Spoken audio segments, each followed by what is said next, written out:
আপনি নিজেও ধোয়া তুলসী পাতা না, আপনি নিজেও জানেন।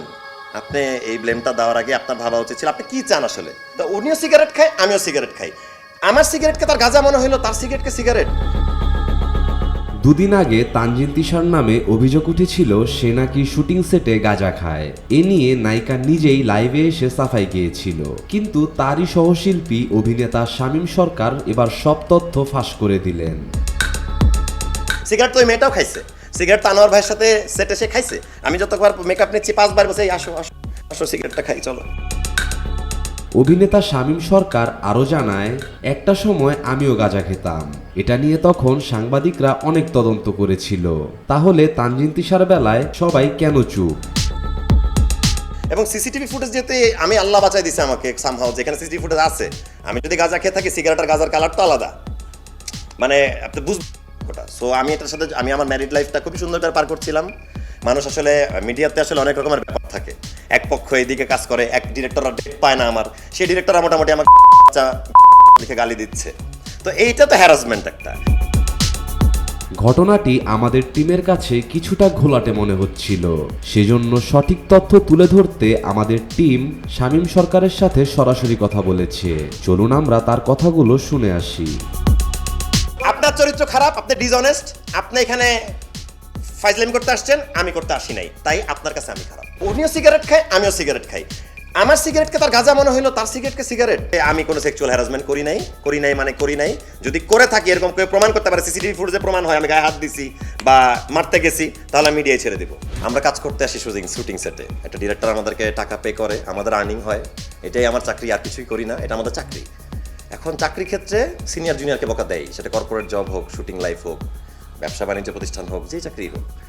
এখন আমরা এখানে রিলস করতে বা টিকটক করতে শুটিংয়ে আসি না, এটা হচ্ছে ফার্স্ট পয়েন্ট। আমরা প্রতিদিন কাজ করি, বাসায় যাইতে 11টা-12টা বাজে, আমরা চাই যে যত দ্রুত শেষ করে বাসায় ফেরা যায়। তার কথা শুনে যতটুকু বুঝলাম, সে আসলে এখানে তানজিন তিশার কথা বলছে না। এখন আমার কো আর্টিস্ট যে অভিনেত্রী মানে আমার নামে অভিযোগটা দিল, সে আর কি ফার্স্টে আমার সাথে কিন্তু আগেও কাজ করেছে, আগের লটে ভালোই পরিচয়, মানে হাই হ্যালো পর্যন্তই, না বাড়তি কথা আছে না কোনো ইয়েও আছে আর কি, কোনো ক্ল্যাশ আছে আমাদের। তো পরশু দিন থেকে ঘটনা শুরু আর কি এই লটের। মানে আমাদের যে আনোয়ার ভাই আর্টিস্ট, ওই যে আজিমপুর পুরান ঢাকা, তো ভাইয়ার সাথে সে টিকটক করতেছিল আর কি। হতে পারে তাদের পূর্ব পরিচয় থাকতেই পারে একটা সেটা, আমার সাথে ওর ভালো সম্পর্ক, আমার সাথে ভালো থাকতেই পারে, কিন্তু আর কি হোল টাইমই আর কি টিকটক আর রিলসেই ব্যস্ত ছিল, অ্যাক্টিংয়ে কোনো মনোযোগ ছিল না। মানে সিনের সময় আর ডায়লগ দিতে পারতেছে না আর কি, তার মনটা আর কি পড়ে আছে যে কন্টেন্ট বানাবো, আমাদের একটু মানে ফেসবুক দিতে পারলে ডলার আসে, আমারও আসে, সবারই আসে। এখন কথা হচ্ছে আমিও তো বানাই না, আমি তো আমার ইউটিউব চ্যানেল আমার নিজেরই আছে ম্যাঙ্গো স্কোয়ার, কোনোদিন তো আর মুসিবত আনলিমিটেড সেটে এসে তো আর আমার নিজের কন্টেন্ট আমি বানাই নাই। তো এই মানে ধরেন যখন সে ডায়লগ ভুল করা শুরু করলো, অনেকবার 3-4 বার ও একবার বকা দিল, দেওয়া উচিত ছিল ডিরেক্টরের। আমি এই দিক থেকে দুঃখিত যে আমি গালি দিছি বা বকা দিয়েছি, আমি এটাও বলবো আমি কি বলছি। এখন আমি তাকে বললাম যে তুমি যে রিলস করতেই সেটা চিৎকার করে বলছি, রাগ করে, আমার রাগ লাগছে, কারণ আমিও তো এখানে কনসার্ন থেকে কাজ করতেছি, 10টা সিন করে বাসা যাওয়ার অপেক্ষায় আছি। আমি বলছি যে কেন তুমি রিলসে তুমি আর মনোযোগ, তুমি কেন আমাদের সাথে শুটিং করতে পারতেছো না, ডিরেক্টর তো আমাদের কাছে টাকা দিয়ে নিয়ে আসছে, সেটা বলছি। এবং আমি এটাও বলছি I don't want to see your face, I don't want to এ বিষয়ে শামীম সরকার আরও কিছু কথা বলেছেন। চলুন আমরা তার কথাগুলো শুনে আসি। আমি বলি না আমি বলেছি I don't want to see your face, I don't want two I want work. আমি কাজ করতে আসছি, আমার সাথে অ্যাক্টিং করে তুমি বাসায় যাবা, আমি আমার বাড়ি যাব, আমরা কেউ এখানে 24 ঘন্টা থাকি না। এখন মেয়েটা একটা দেশ টিভিতে গিয়ে যে বলল যে আমি গাঁজা খাইছি, প্রতিটা সিনের পর গাঁজা খেয়ে সেটে এসে কাজ করছি, এবং আমি ছাদে গিয়ে গাঁজা খাচ্ছিলাম, এবং হচ্ছে আমি এবং বলছি যে আমার সামনে থেকে সরো, ক্লোজ দিতে পারতেছি না। ভাই অনেকগুলো মিথ্যা কথা এখানে আসলে আছে। আমি গাঁজা হোল্ডেতে খাই নাই। সবচেয়ে মজার ব্যাপার, দোলন চাপা সেটে প্রতিটা ফ্লোরে সিসিটিভি আছে, প্রতিটা রুমে। আমি মেয়েটার গায়ে হাত তুলি নেই, মারা তো অসম্ভব, এটা হতেই পারে না। 10 বছর ক্যারিয়ারে আমি কোনো মেয়ের গায়ে ভাই হাত তুলবো কেন? এরা তো আমার বাসায় আমার আম্মা আছে, আমার বোন আছে, আমি নিজে রিসেন্টলি বিয়ে করেছি, আমার বউ আছে। ম্যারিড লাইফে এই ক্লেমটা একদমই বাজে কথা। আর সেক্সুয়াল হ্যারাসমেন্ট 40 জনের সামনে আপনি কারোর সাথে মানে এই টাইপের কথা বলতে পারেন না। আমার মনে হয় মেয়েটা যদি সেক্সুয়ালি হ্যারাসমেন্ট হয়ে থাকে, তাহলে ওই টিকটক যে করতেছিল সেটা তার আনোয়ার ভাইয়ের সাথে ঘটেছে। মানে যদি আলাপ হয়ে থাকে কোনো রকম নিজেদের আলাপ, কিন্তু আমি না ছিলাম ছাদে, এবং যে রুমে আমার ব্যাগ রাখা ছিল মেকআপ রুমের বাইরে যেখানে, সেখানে সিসিটিভি আছে, না খাইছি গাঁজা ওইখানে। আপনারা চাইলে সাংবাদিক ভাইরা আপনারা ইয়ে করতে পারেন, মানে দোলন চাপার এই যে উত্তমের কাছ থেকে সিসিটিভি ফুটেজ কালেক্টও করতে পারেন, এটা তো আমাদের সুবিধা হবে। আচ্ছা, মারলে কি হয়তো শুটিং সেটে যেখানে আমি বকাটা দিলাম গতকাল, আমি তো মারতে গেলে ফিজিক্যালি আগেও যেতাম, সেটা তো ফুটেজে থাকতো। আমি তো 10 হাত দূরে দাঁড়া গালি দিচ্ছি বা হাত দিয়ে আগল দিয়ে যাচ্ছি, মানে আমি বকা দিচ্ছি, তাহলে মারলাম কখন? আচ্ছা, সেক্সুয়াল হ্যারাসমেন্ট করলামই বা কখন? আমি অবশ্যই মেয়েটাকে সরি বলার জন্য আমি রেডি, মানে আমি বলতেছিলাম সকালে যে আচ্ছা আর্টিস্ট সিকিউরিটিতে জানা, যদি আমাদের একসাথে চা খায় আমরা যদি মেয়েটার সাথে কথা বলা যায়। একজন পুরুষ হিসেবে এই অভিনেতা সঠিক কাজটাই করেছেন। আমি তার কাজের জন্য তাকে সাধুবাদ জানাই।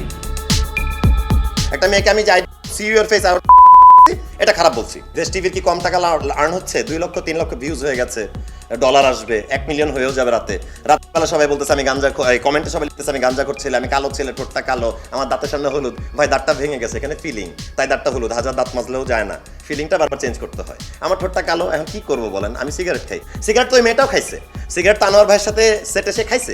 আমি যতবার মেকআপ নিচ্ছি 5 বার বসে আসো আসো আসো সিগারেটটা খাই, চলো, আমার সামনেই তো ঘুরছে এটা। তো উনিও সিগারেট খায়, আমিও সিগারেট খাই। আমার সিগারেটকে তার গাঁজা মনে হইলো, তার সিগারেটকে সিগারেট। এবং সিসিটিভি ফুটেজ যেতে আমি আল্লাহ বাঁচাই দিছে আমাকে সামহাও, যেখানে সিসিটিভি ফুটেজ আছে, আমি যদি গাঁজা খেয়ে থাকি, সিগারেট আর গাঁজার কালার তো আলাদা, মানে আপনি বুঝবেন ওটা। সো আমি এটার সাথে আমি আমার ম্যারিড লাইফটা খুবই সুন্দর করে পার করছিলাম। মানুষ আসলে মিডিয়াতে আসলে অনেক রকমের ব্যাপার থাকে, এক পক্ষ এইদিকে কাজ করে, এক ডিরেক্টররা ডেট পায় না আমার, সেই ডিরেক্টররা মোটামুটি আমার লিখে গালি দিচ্ছে। তো এইটা তো হ্যারাসমেন্ট একটা। আমাকে যারা ইনবক্সে না জেনে গালিটা দিচ্ছে, মানে তথ্যটা না জেনেও, সেটা কি হ্যারাসমেন্ট না? আর আমি এটা তাকে বলেছি যে 2000 টাকার আর্টিস্ট আমিও ছিলাম, আমার ক্যারিয়ারে প্রথম 3 বছর, এই 10 বছরের বেতন ছিল 2000 টাকা। আমি ওই টাইমে জানতাম যে কিভাবে লিড রোলের থেকে শুরু করে সবার সাথে চলতে হয়। এখন কথা হচ্ছে যে আপনি নিজেও ধোয়া তুলসী পাতা না, আপনি নিজেও জানেন। আপনি এই ব্লেমটা দেওয়ার আগে আপনার ভাবা উচিত ছিল আপনি কি চান আসলে। আমি তো এটা সলভই করতে চাইছিলাম আর্টিস্ট সিকিউরিটি দিয়ে। শামীম সরকারের কথা যৌক্তিক, আমি তার কথার সাথে একমত। আপনি তো চাইতেছেন ভাইরাল হতে, আপনি তো সফলও, আল্লাহর রহমত আপনি সফল। যেহেতু আমি এত গালিগালাজ খাইলাম, আমার ফ্যামিলিটাও কেউ ছোটই করলাম, আমি খুবই লজ্জিত। অবশ্যই আমি আইনি পদক্ষেপ নিব যদি আমার প্রয়োজন মনে হয়, এটা তো মানহানি। আমি ওই চ্যানেলটার বিরুদ্ধে এবং মেয়েটার বিরুদ্ধেও তো আমি অবশ্যই মামলা করতেই পারি যদি আমার প্রয়োজন মনে হয়, অবশ্যই আমি করবো। শুটিং করা লাগবে না আমার, আমি আগে এটা সলভ করবো, তারপরে এবং একটা ইকুইটি আছে, আমি আগে ইকুইটির সাথে কথা বলবো যে আমি এটা করতে যাচ্ছি। ইকুইটি পারমিশন ছাড়া আমি করবো না, যেহেতু আমি মেম্বার এই টিমের। সো আমি টিমের সাথে কথা বলবো, তারপরে অ্যাকশনে যাবো। আমি যে 2টা সেন্টেন্স বলছি যে ভাই আমি যেটার ইংলিশে বলেছি সেটার বাংলা হচ্ছে আমি তোমাকে চাইও না, আমি তোমার চেহারাও দেখতে চাই না, কিন্তু আমি শুধু কাজটাই করতে আসছি, কাজটা করে বাড়ি যেতে চাই। এখন ইংলিশটা যদিও না বুঝে ওর পড়াশোনা করার কম থাকে, এটা আই এম সো সরি আপু, আই এম সো সরি। আমি ওই 2টা-3টা সেন্টেন্স বলার জন্য তোমার কাছে খুবই দুঃখিত, কিন্তু এই যে আমি আমার রিপ্লাইটা দিলাম, ফার্দার তুমি কি করতে চাও আমাকে জানাও। মানুষের ক্ষতি করে বড় হওয়া যায় না, এটা খুবই হতাশাজনক। ওর বোঝা উচিত, ছোট মানুষ। আমি মাফ করে দিলাম আমার সাইড থেকে, আই এম সরি বললাম তো, কিন্তু তারও সরি বলা উচিত যে সে যে আজকে এই মিথ্যা অ্যালিগেশন দিয়ে যে আমাকে আজকে রিপ্লাই দিতে বাধ্য করলো, বা আমার পরিবারের বাসায় গিয়ে আমাকে বাসায় এটা নিয়ে কথা বলতে হবে। ও মেয়েটার মধ্যে কাউন্টার আমার একটাই বলার আছে, আমি কোনো ড্রাগস নেই না, আমি শুটিং সেটে সিগারেট খাই এখনো, ও খায়, এটাতে এমন কোনো অপরাধ নাই, খেতেই পারি সবাই সবার সাথে। এবং হচ্ছে যে আমি কোনো সেক্সুয়াল হ্যারাসমেন্ট করি নাই। যদি করে থাকি, এরকম কেউ প্রমাণ করতে পারে, সিসিটিভি ফুটেজে প্রমাণ হয় আমি গায়ে হাত দিছি বা মারতে গেছি, তাহলে আমি মিডিয়ায় ছেড়ে দিব।